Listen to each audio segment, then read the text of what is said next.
Söz verirəm, kəndlər, şəhərlər viran olub qalmasın tüstü duman içində.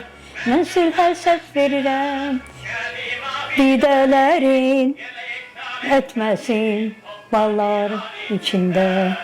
Müslələrin yerli eksan etməsin ballar içində.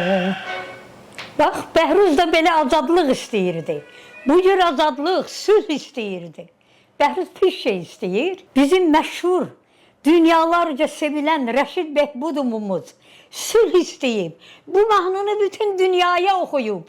Bəhruz necə sülh istəməsin? Yaşasın sülh, yaşasın xalqların qardaşlığı, yaşasın sülh, yaşasın xalqların qardaşlığı. Bəhruz. Narahat olma. İthamla bağlı deyərlərsə, ithamla bağlı. Narahat olma, Hamısı yaxşı yalan. olacaq.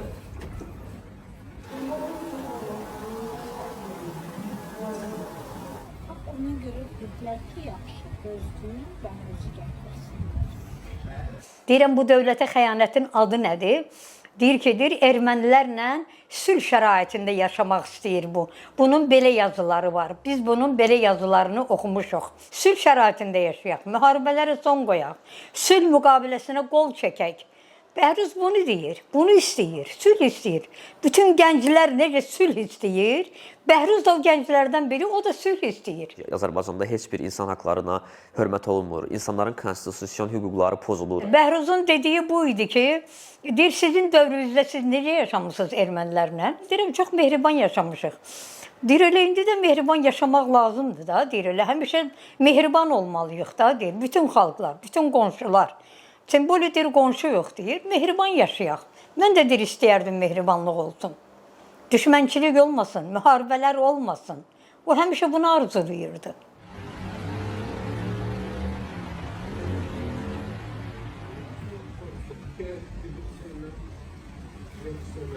Axı Bəhruz hansı deməli əməlin sahibidir ki, onun məhkəməsi qapalı şəraitdə keçirilsin. Adam şəffaf bir həyat yaşayıb, öz mövqeyini açıq şəkildə mətbuatda, çıxışlarında, yazılarında, sosial mediada gedən postlarında açıq şəkildə ortaya qoyub.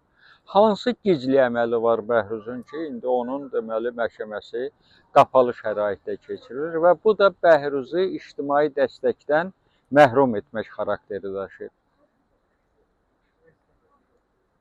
Cinayət işinə bəyanverci əsaslarla xitam verilməsini istədim. Çünki biz əvvəlcədən də deyirdik, iş materiallarının heç birinin içərisində Bəhruzun bu cinayəti etməsini təsdiq edən heç bir sübut yoxdur və onların məhkəmənin istinad etdiyi və yaxud da İstintaq İdarəsinin istinad etdiyi sübutlar ancaq Bəhruzun telefonundan çıxarılmış yazışmalardır ki, hansı ki onların içərisində də sübut əhəmiyyəti heç bir belə deyim də dəlil yoxdur.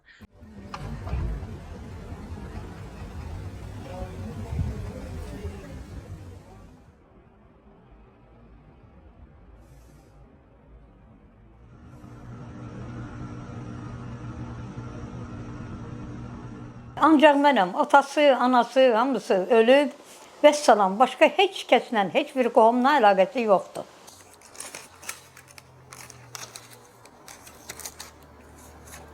Davleniyam qalxır tez-tez, əvvəllər gündə 2 dənə tabletka içirdim, indi 3-4 dənə tabletka.